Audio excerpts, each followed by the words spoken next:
नमस्कार, मैं मेघा सिंह आपके साथ। क्या ईरान को मिल रहा है पुतिन का पूरा साथ? कुछ जानकारों का मानना है कि ईरान के परमाणु प्रोग्राम को रूस का पूरा साथ मिल रहा है। रूस की तरफ से ईरान के परमाणु कार्यक्रम की भी पैरवी की जा रही है। पिछले एक महीने में रूस के वरिष्ठ अधिकारियों का लगातार ईरान का दौरा हो रहा है। फरवरी में भी आखिरी में रूस ने विदेशी मंत्री को भेजा था, वो ईरान गए थे। कुछ खबरों में ये दावा किया गया है कि ईरान एक एक्सपर्ट रूसी वैज्ञानिकों को पूरी तरह से मदद भी दे रहा है। ऐसे पॉइंटर्स भी है जो पिछले एक महीने में निकलकर सामने आए हैं, वो भी हम आपके सामने रख देते हैं। ईरान के परमाणु प्रोग्राम का दौरा करने गई यूएन की परमाणु टीम की एक रिपोर्ट में कहा गया था कि डील पर बात तो होगी, लेकिन परमाणु तैयारी ईरान करने के काफी करीब हो गया है। ईरान के कुछ नेताओं का भी ये दावा किया गया था कि हम किसी भी समय परमाणु बम बना सकते हैं। वहीं तीसरा पॉइंट ये भी सामने आया कि ईरान के परमाणु प्रोग्राम को रूस का पूरा साथ मिल रहा था। पुतिन भी इस मामले पर कुछ नहीं कह रहे थे, वहीं साथ ही यहां पर पुतिन ईरान का समर्थन करते हुए दिखाई दे रहे थे। वहीं चौथा पॉइंट ये भी सामने आया कि रूस की तरफ से ईरान के परमाणु कार्यक्रम की पैरवी की गई थी और अब ईरान पूरी तरह से तैयार है अपने परमाणु कार्यक्रम को लेकर। और हाल ही में ये दावा भी किया जा रहा है कि ईरान ने परमाणु परीक्षण कर लिया है। दरअसल कुछ समय पहले ही ईरान में अर्थक्वेक आया था और जिसकी वजह से पूरे इंटरनेशनल मीडिया में ये खबरें फैल गई थी कि ईरान ने परमाणु परीक्षण किया है। इसके बाद लगातार अमेरिका और इजराइल मीटिंग भी कर रहे थे, लेकिन अब समर्थन किसका होगा और किसके साथ होगा, ये एक बड़ा सवाल है। यहाँ पर रूस का क्या टेक होगा? क्या पुतिन यहाँ पर खुलकर सामने आएंगे और क्या चाइना भी पुतिन के साथ मिलकर ईरान का समर्थन करेगा? इन सभी मुद्दों पर हमारे साथ चर्चा करने के लिए जुड़ चुके हैं मयंक। तो चलिए मयंक से अब जानते हैं इस पूरे मामले पर विस्तार रूप से। मयंक, आपका स्वागत है। मयंक, सबसे पहला सवाल तो यही होगा कि क्या पुतिन अपनी दोस्ती है जो ईरान से निभाएंगे? देखिए, आपके सवाल का जवाब देखिए, इस समय इंटरनेशनल मीडिया में सबसे ज़्यादा चर्चा इस बात की है कि ईरान और अमेरिका के बीच युद्ध अब तय है। बस कुछ ही दिनों की बात है, अमेरिका ईरान पे ज़रूर हमला करेगा। इसके साथ जिस चीज़ की सबसे ज़्यादा चर्चा हो रही है वो ये कहा जा रहा है कि पुतिन का रुख ईरान को लेकर क्या होगा अगर अमेरिका हमला करता है। तो देखिए, मैं आपको एक बयान बताना चाहूँगा। ये हाल ही का बयान है जो कि पुतिन की तरफ से आया है। उन्होंने कहा है कि ईरान हमारा विश्वसनीय दोस्त है। देखिए, ये बहुत बड़ा बयान है जो कि पुतिन की तरफ से आया है। और अगर हम देखें जिस तरह से ईरान ने एक बड़े मास लेवल पे युद्ध की तैयारी शुरू कर दी है, अपनी मिसाइल्स डिप्लॉय करनी शुरू कर दी हैं, अपने जितने जंगी जहाज हैं, फाइटर प्लेन्स हैं, वो रेडी मोड में रख दिए हैं। करीब 10 कमांडर जो हैं ईरान के, वो इस पूरी प्रिपरेशन में जुटे हुए हैं। ऐसे में पुतिन का ये कहना कि ईरान हमारा विश्वसनीय दोस्त है, ये बहुत मैटर करता है। देखिए, अब इसकी वजह क्या है? इसकी वजह हमको समझना होगा कि कैसे पुतिन और खामेनेई इस पूरे इलाके में एक बड़ा गेम चेंजर इनकी दोस्ती साबित हो सकती है। देखिए, जब रूस और रशिया और यूक्रेन का जब युद्ध पीक पे था, ट्रंप के आने के पहले की बात कर रहा हूं मैं, उस समय ईरान ने रूस की बहुत मदद की। देखिए, जो इनके ड्रोन्स हैं, ईरान के जो ड्रोन्स हैं बहुत आधुनिक माने जाते हैं और बड़े एक्यूरेट होते हैं। तो जो ड्रोन्स प्रोवाइड किए ईरान ने, ये उस समय रूस की मदद की जब अमेरिका खिलाफ था, पूरा यूरोप उनके खिलाफ खड़ा हुआ था और यूक्रेन के साथ जंग हो रही थी और ये सब देश जो है यूक्रेन को हथियार प्रोवाइड कर रहे थे।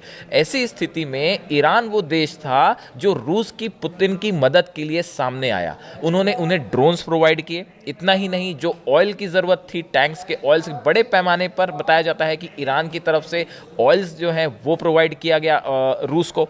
उसी तरह से आप देखें कि जब भी ज़रूरत इस तरह की पड़ी इंटरनेशनल स्टेज पे रूस को, तो हमेशा मदद के लिए ईरान साथ खड़ा रहा।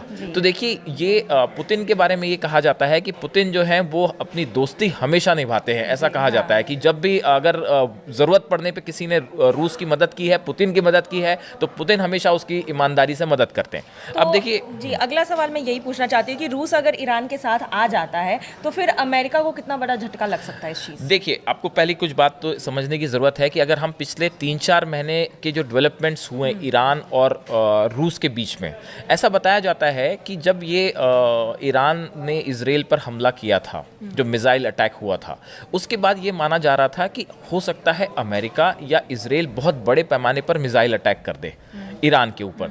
उस समय कुछ एक्सपर्ट्स का ये मानना है कि रूस की तरफ से S-400 डिफेंस सिस्टम जो है वो ईरान को दिया गया। ये बेहद आधुनिक डिफेंस सिस्टम है जिसमें अगर किसी भी तरह की मिसाइल्स ईरान के ऊपर अगर इजराइल फायर करता है या अमेरिका फायर करता है तो ये S-400 सिस्टम जो है उसको तबाह कर सकता है। तो ये एक बड़ा जो था रूस की तरफ से बड़ी मदद ऐसा बताया जाता है कि ईरान की गई। इतना ही नहीं, एक स्कंदर मिसाइल है, ये न्यूक्लियर वेपन कैरी करने में सक्षम मिसाइल है और ये भी कहा जाता है, कुछ एक्सपर्ट्स बताते हैं कि रूस ने ये मिसाइल भी ईरान को प्रोवाइड कर रखी है। देखिए, हम कहना ये चाहते हैं कि एक बड़े स्तर पे ईरान और पुतिन के बीच में हथियारों का आदान प्रदान हो रहा है और एक स्ट्रैटेजिक रूप से दोनों एक दूसरे के साथ खड़े हैं। अब देखिए, जब इस तरह की संभावनाएं बन रही थी बीच में कि अमेरिका जो है वो ईरान के न्यूक्लियर ठिकानों पर हमला कर सकता है, बार बार इस तरह के बयान आ रहे थे, या फिर ये माना जा रहा था कि नेतन्याहू जो है वो ईरान के न्यूक्लियर जो ठिकाने हैं उस पर किस तरह का हमला कर सकते हैं, नतांज परमाणु सेंटर पे हमला हो सकता है, इस तरह की बातें आ रही थी। उस समय रूस की तरफ से ये बयान आया, पुतिन की तरफ से ये बयान आया कि ईरान के किसी भी परमाणु सेंटर पर हमले करने की सोचना भी मत। ये एक डायरेक्ट मैसेज था जो ईरान के फेवर में रूस ने दिया था। उसी तरह से आप देखिए कि जब ईरान और इजराइल के बीच में वो मिसाइल्स एक दूसरे पे फायर हो रही थी, उस समय बताया जाता है कि नेतन्याहू ने पुतिन से कांटेक्ट करने की कोशिश की और पुतिन से वो फ़ोन पर बात करना चाहते थे, लेकिन पुतिन ने नेतन्याहू का फ़ोन एंटरटेन करने से ही मना कर दिया। और यहाँ तक कि रूस की तरफ से ये भी कहा गया था, जो नेतन्याहू मदद चाहते थे कि सैटेलाइट्स जो हैं रूस के, उसका इस्तेमाल करने की हमको मदद चाह रहे थे नेतन्याहू, तो वो रूस ने उसके लिए मना कर दिया। तो रूस का रशिया का स्टैंड बिल्कुल साफ है कि जब भी अगर ऐसी स्थिति बनती है कि इजराइल या ईरान का युद्ध होता है या अमेरिका, देखिए अभी पिछले कुछ समय से ट्रंप और इनकी दोस्ती की काफ़ी चर्चाएं हैं पुतिन की, बहुत कोशिशों के बाद भी, लेकिन देखिए अभी तक यूक्रेन के साथ युद्ध रुका नहीं है। कुछ एक्सपर्ट्स इस तरह से भी अंदाज लगा रहे थे कि अगर ट्रंप और पुतिन करीब आ जाते हैं तो क्या ईरान अलग पड़ जाएगा, अलग थलग पड़ जाएगा, क्या पुतिन जो है वो खामेनी का साथ छोड़ देंगे। लेकिन अभी जो डेवलपमेंट्स हैं, जो ग्राउंड लेवल पे जो चीज़ें समझ में आ रही हैं, उसको देख के निश्चित रूप से ये कहा जा सकता है कि अगर भविष्य में या अगले कुछ महीनों के अंदर अमेरिका और ईरान के युद्ध की स्थिति बनती है तो पुतिन पूरी तरह से ईरान के साथ खड़े दिखाई दे रहे हैं। जी, तो लेकिन अगर यहाँ पर अमेरिका युद्ध करने जाता है, क्योंकि अमेरिका की बात करें या फिर रशिया की बात करें तो दोनों अपने फील्ड में, ये युद्ध के स्तर पे मैं बात कर रही हूँ, काफ़ी स्ट्रांग है, दोनों के पास काफ़ी एडवांस मिसाइल्स हैं, वेपन्स हैं। तो ऐसे में रशिया का यहाँ पर ईरान के साथ मिलना क्या अमेरिका के लिए एक देखिए पॉइंट हो सकता हाँ, है? अभी देखिए ये जो है दो चीज़ें हैं। एक तरफ इसका ये सवाल अच्छा पूछा आपने, इसमें है ना दो चीज़ें हैं। एक तरफ तो ये चर्चा हो रही है कि ट्रंप सब जगह सीज फायर चाहते हैं, वो कहीं युद्ध नहीं चाहते, वो चाहते हैं कि यूक्रेन और रशिया का युद्ध भी रुक जाए, वो चाह रहे हैं कि इजराइल और जो है हमास के बीच में जो लड़ाई चल रही है ये भी खत्म हो जाए। लेकिन आप देखिए सीज फायर टूट गया, हमास के साथ सीज फायर टूट गया। अगर ट्रंप चाहते, अगर दबाव डालते तो शायद सीज फायर कंटिन्यू होता। हिजबुल्ला के साथ जो सीज फायर है वो भी टूटता दिखाई दे रहा है। लेबनान के साथ जो है इजराइल ने लेबनान में भी अटैक किए हैं। हुती एक अपनी समस्या बना ही हुआ है। तो देखिए कुछ डेवलपमेंट्स ऐसे हो रहे हैं जो इस ओर इशारा कर रहे हैं कि भाई क्या अमेरिका बड़ा अटैक करना चाह रहा है और ईरान इसके लिए पूरी तरह से तैयार है। ईरान ये चाहता है कि किसी भी तरह से अगर हमला हो तो जवाब दिया जाए। अगर इस स्थिति में अगर किसी तरह का अटैक होता है और उसमें फिर ये सवाल है कि अब रूस की क्या भूमिका होगी, पुतिन के क्या भूमिका होगी। देखिए पुतिन की भूमिका इस मिडिल ईस्ट में ये तय कर देगी कि जीत किसकी होगी और हार किसकी होगी। देखिए पुतिन जो है, पुतिन के पास रूस के पास जितने हथियार हैं, मिसाइल्स हैं, एयर डिफेंस सिस्टम है, हथियार हैं, सब कुछ एडवांस टेक्नोलॉजीज हैं। ऐसी स्थिति में अगर ईरान के साथ खुलकर पुतिन खड़े हो जाते हैं तो इससे दो चीज़ें तो तय हैं। पहली बात, इजराइल और अमेरिका के वो प्लान्स कभी कामयाब नहीं हो पाएंगे जैसा वो करना चाह रहे हैं। दूसरा, कभी ये स्थिति बनती है कि इजराइल और ईरान के बीच में युद्ध हो जाता है और पुतिन जैसा कह चुके हैं कि भाई इस स्थिति में हम खुलकर ईरान के साथ खड़े हैं।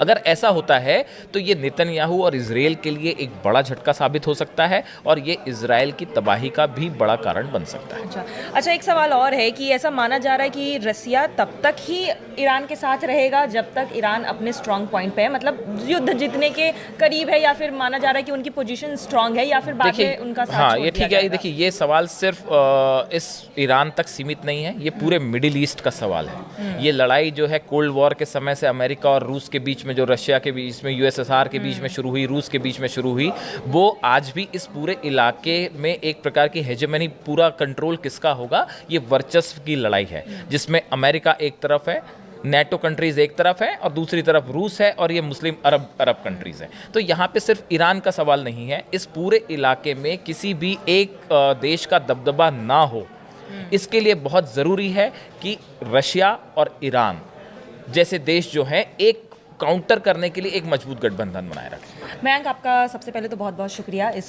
पूरे मामले पर हमसे बातचीत करने के लिए। और जिस तरह से अभी मिडिल ईस्ट में हलचल मची हुई है, हमारी नज़रें उन पर बनी हुई है कि किस तरह से मिडिल ईस्ट में क्या जंग के ऐलान होते हैं, या फिर अमेरिका का स्टैंड क्या रहता है, रशिया का इस सभी के बीच में क्या अपना स्टैंड अलग से आएगा, और अब देखना ये होगा कि मिडिल ईस्ट में क्या जंग नज़दीक है। तो इन सब पर हमारी नज़रें बनी हुई है और अब तक हम मिडिल ईस्ट और इन सब से जुड़ी खबरें पहुंचाते रहेंगे। आज के लिए बस इतना ही, धन्यवाद।